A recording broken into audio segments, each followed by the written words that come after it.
Hello, so lesson 1 for the year and a day from Timothy Roderick's book talks about being at one with nature and connecting. Was in what way was your connection strong, and why did you feel a strong connection? For as long as I can remember, I have felt extremely connected to trees, to a breeze on my face and my hair against my skin, anything and everything being outdoors, the ocean. I grew up near the ocean. I lived on one of the islands, and later on we ended up with a place at the lake, and so I've always, up until the last 15 years, lived close to water. Coming outside, the moment I step out, I feel at peace. I feel an increase in my energy and much more positive. My peace of mind feels this immense sense of gratitude just because. The simple truth is that connecting to nature, I can sit in front of a bonfire. I can sit outside in nature. I can walk barefoot in the grass. I can go to the ocean, my sand between my toes, just the smell of the salt water, the brine, the wind, like I said, on my face and my hair. All of it makes me feel at one with, for as long as I can remember, at one with a higher power. What connections do I find that are weak? Well, to tell you the truth, I don't really feel that connected to animals, not very many of them. Some I feel connected to birds. I love the sound of birds singing. I listen to them in the morning and in the afternoon. As a matter of fact, they're singing now. I hear a few. When I come outside, I also grew up, like I said, there were also a little lake across the street. The people that lived across the street from us had a lake in their backyard, so we often saw ducks. He's gonna come out of the wood pile. I'm not sure where he went.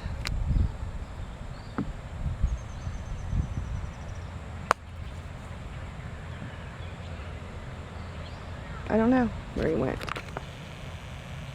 Anyway, there was a little tiny bird right over there. I like to watch the squirrels play. I like to listen to the birds. But I'm more of I like dolphins and birds and ducks.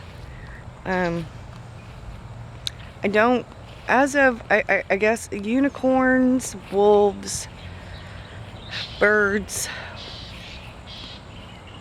And here we go, let's see.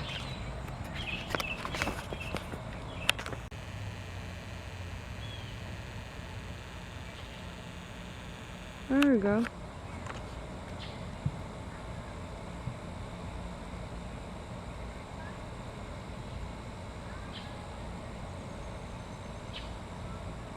Okay, so there's a bird. So like I said, I feel more connected to nature, to the elements, really, than I do to, say, animals. Most. I feel connected to some humans. I'm a bit of a loner, so I'm pretty sure that my path will be solitary, eclectic, with a Celtic lean. Not sure that I'll actually, not sure yet exactly, but that's how it's looking. So lesson 1, week 1, day 1 for that one. And lesson 1 for Buckland's has been an introduction to witchcraft in general, and Wicca specifically. And I've learned a lot of interesting information. It's Tempest Willow, and I thought I'd cover week 1 / lesson 1 from Wicca, A Year and a Day by Timothy Roderick, and Buckland's Complete Book of Witchcraft. I am using both to do my year and a day. And although I am no longer on week 1, I thought I'd start with week 1.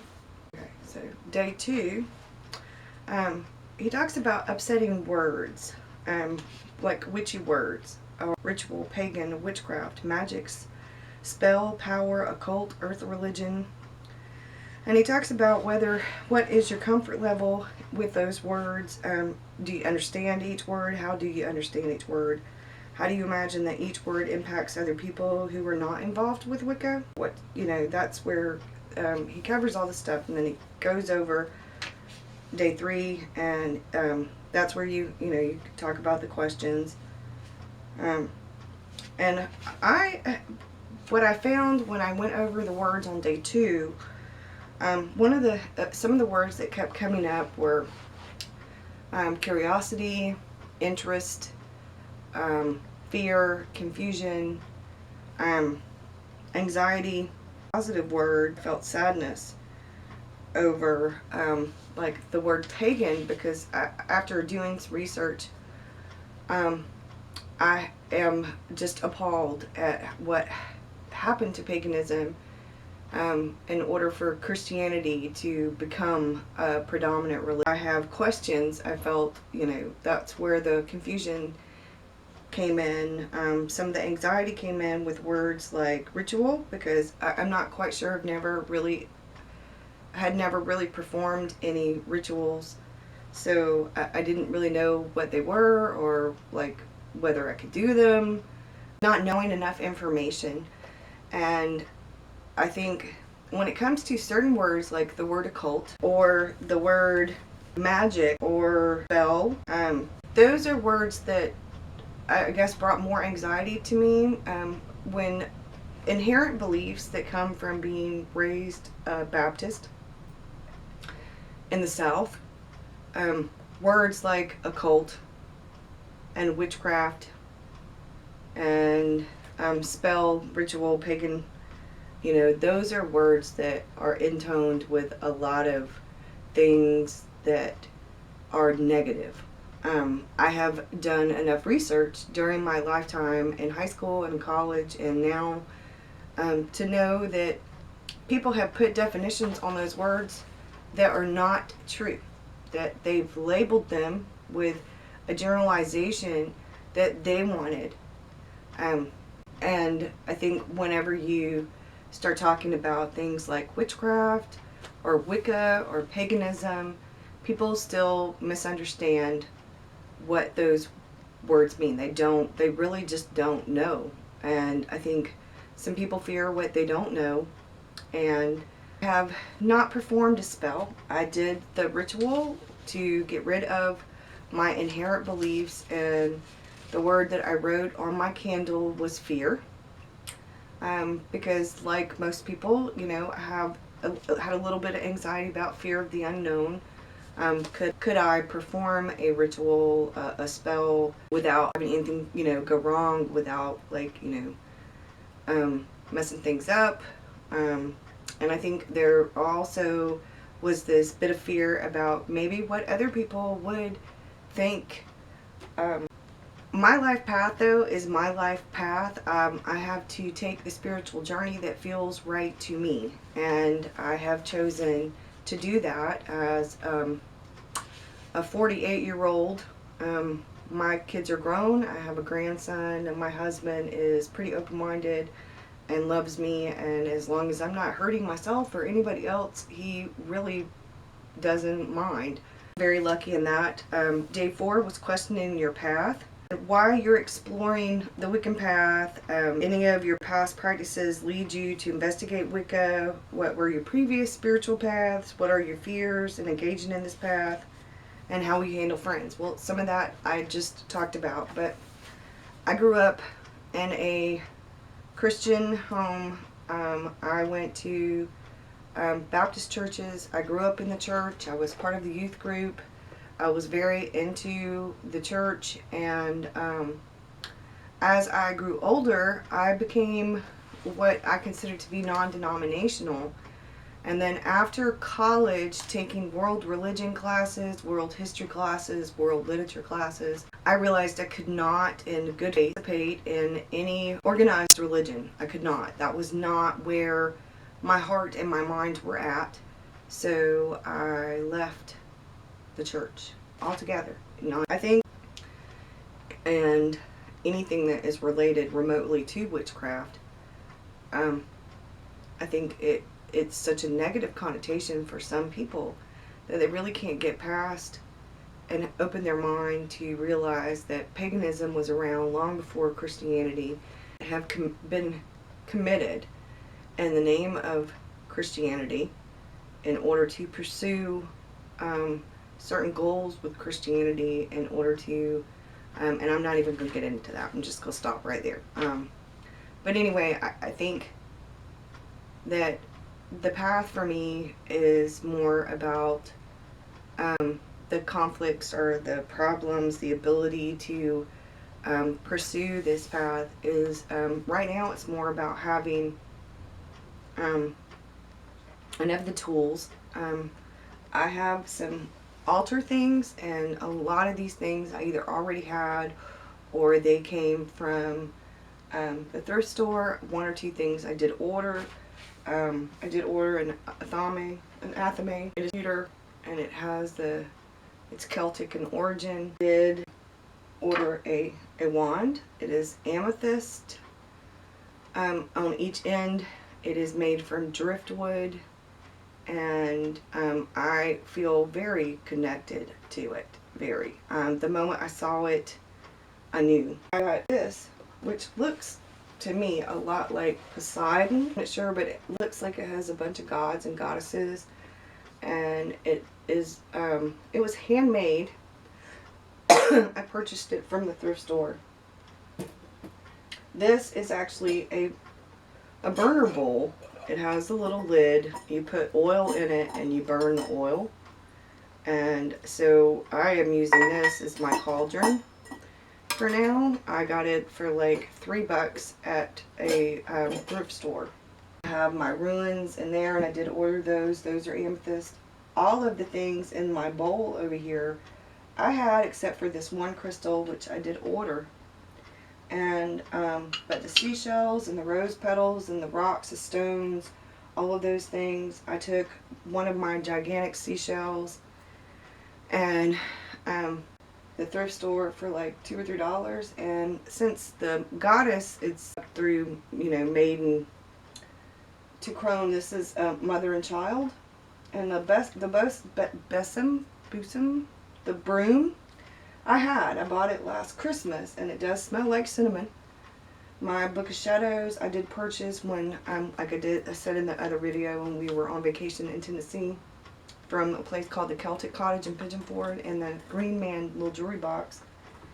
But some of these tools that he has listed, like the myrrh and stuff like that, have some of the candles, but I don't have herbs, and right now I can't afford to really buy those because I have purchased some of the main things. So I do have bay leaves, and I do have sea salt, and I do have some sage. So I'm going to kind of see about maybe ordering a sampler kit for herbs. Natural sacred energies. Wicca is a nature religion. You're supposed to meditate, and then day 6 is the Wiccan shamanism, and day 7 is the witches and sacred symbols. My calling to the path, so I'm going to combine day 5, 6, and 7. I was doing research for a novel, and I was writing the novel based on a few real life experiences that they've always been at the forefront of my subconscious, I think, my grandmother, can't say for 100% sure, but I watched my grandmother heal my cousin by rubbing and chanting his hand, and then within 24 hours the warts were gone. She had a lot of other things that, like, I have come to realize over the years that a lot of what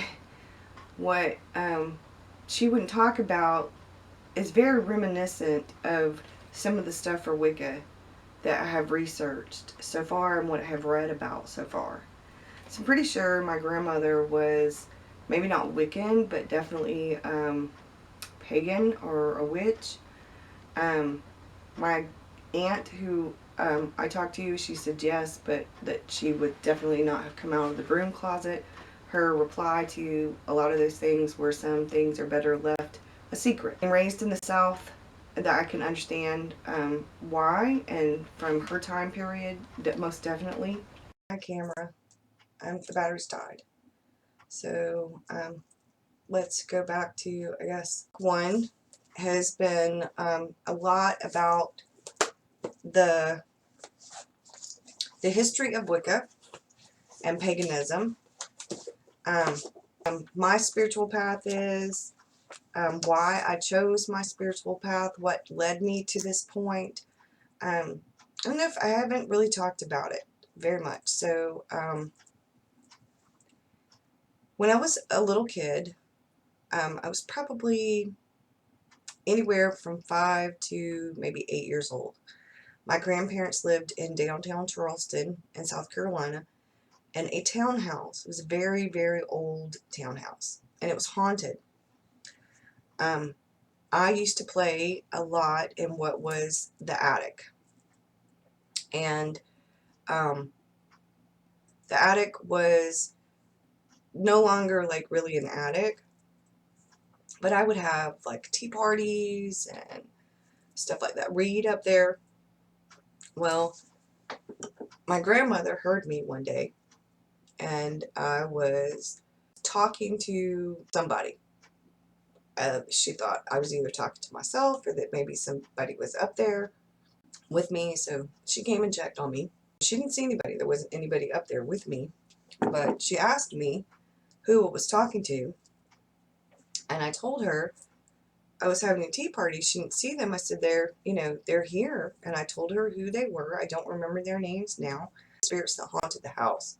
So my grandmother said, what? And I said, yeah, I'm having a tea party with them. I said, we were talking. And I told her, I said, that one lady, I said, you don't see her? She's got on a white dress. I said, she's got all these curls up in a thing, and I said, she's got on like a fancy white dress. And then there was a man, and he had like wrist cuffs, like not handcuffs nowadays, but manacles from way back. So there was another man there and a young girl.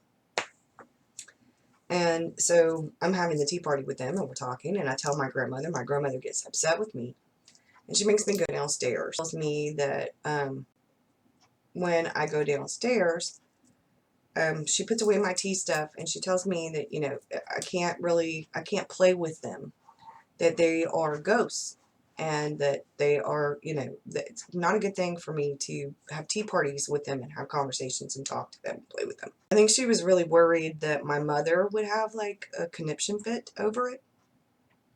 Now, my mom has psychic ability. My mom has dreams and they come true. She knew when, she knew my father was going to die and how he was going to die, but she didn't know when. And her dream was pretty vivid, and it's pretty much exactly kind of what happened to my father. He was killed in an automobile accident that was not an accident. Somebody ran him off the road on purpose, and this was in the 70s, so they didn't have like the forensic stuff that they have nowadays. But my aunt, grandmother on my father's side, my mom, a few other people I'm related to, they all have some kind of psychic ability. Like I said previously, my grandmother was, I don't know what kind of witchcraft. I don't know if she was Wiccan or pagan, like Celtic or what. I know her family came from Scotland and Ireland and they were Native American. So I think some of them were English as well, and so I think it was a hodgepodge of different things. Maybe hers was actually Irish and English and Native American. But my grandfather, my paternal grandfather, his family was from Scotland and Ireland. They were Scots-Irish all the way. And he talked about, when I was younger, he talked about his grandmother. His mother was from Ireland. His grandmother on one side, I think she was Irish, the one that was Irish, because the other side was Scottish. His father's side was Scottish and his mother's side was Irish. So, but he talked about how they were healers, what used to be called wise women. And back in the day, I didn't understand that the word wise women, that she was a healer. I didn't know that that was the equivalent of the craft of the wise, witchcraft, paganism. But I remember him telling me stories about that. And like I said, I saw my grandmother heal my cousin. She healed the warts from his hand by chanting and rubbing his hand. So, and I saw firsthand, because the next day, I was visiting my grandmother that weekend, and the next day, his warts were gone. In 24 hours, they were gone. So, I have always, like, known things, like the telephone. I've known that the telephone was going to ring and who's going to be calling. Or I've known that something bad, like something bad this way comes. Maybe not necessarily what sometimes, but definitely that there is something bad coming. I have known before that somebody was going to die. I just didn't know exactly when. I went to go visit my paternal grandfather. I had a feeling I had to go see him. I really needed to see him. I was 17. It was the end of my senior year. It was like the week of like finals and stuff like that. Because the next week we had our graduation ceremony. And I just had to go see him. Now, I wasn't really allowed to go that far away from home because I was only 17. I'm driving. I wasn't supposed to go that far unless I was letting somebody know. But I got this really strong feeling to go see my grandfather. And I went, and they said he had just moved to like right down the road. So I went over there to the other place, and he wasn't home. And I left a note on the door, and I talked to like one of my cousins and stuff, and I left the note, and I told him that I loved him and I was really thinking about him and I really wanted to see him. I was sorry I missed him, and if he could please just give me a call. Well, he died of heart attack that night. A few days later, in the mail, I got a graduation card with a check in it from my grandfather and his handwriting on the card. Normally, even though my grandparents didn't live together anymore, she was the one who sent us all that stuff. Birthday cards, that kind of thing. She sent them. She wrote them. She gave the check. But my grandfather did it. And he sent me the check. He sent me the card. He signed it. And he had done that. He had to have done it right before he died. Either the day that he died or the day before, because I got it a few days later. And we didn't live but like 20 minutes, 30 minutes apart away from each other. So I knew as soon as I got the card that, like, I was thinking about my grandfather, and that I knew I needed to go see him. He was also thinking about me, and that card meant like the world to me. I never cashed the check that he sent me. So, or I might have. I think my parents actually gave me the money for the check, and I think my mom put the check away somewhere. So, but there have been a number of things that have happened in my lifetime. 15 years ago, I met a psychic, and I really didn't know at the time that she was a psychic. And she told me out of the blue, she said, you know, you have two very strong males on each side of you, an older one and a younger one, and they are with you all the time. There's also a woman in the background. But she comes and goes. But these two male figures, pretty much, especially the younger one, they pretty much stay with you all the time. And so she said, you know, she said they have the same name, but they don't both go by that name. And it took her a few minutes, you know, and she couldn't really, she eventually the name came to her, and she told me that my father and my grandfather had the same first name. They had different middle names. My father went by his middle name, and my grandfather went by the main name. So, and back in the day, Milton was like a very, it's an old name. So, but it was really weird. I mean, it was really, really weird. But she told me that they were looking out for me, that um, they were trying to guide me, and that they loved me, and that they were very proud of me, and that, you know, I needed to, that they wanted me to take more control of my life, to be more independent, and to be more in tune with myself, and to be happier with me. So I was like, oh wow. And at the time, I was in a very unhealthy relationship. I had been in an unhealthy relationship. I was in that for like on and off for 10 years. And you know, you learn a lot. Um, but I knew when she told me that, I knew who, before she even said the names, before she even said that they had the same name, but they didn't both use the name, I knew who she was talking about immediately.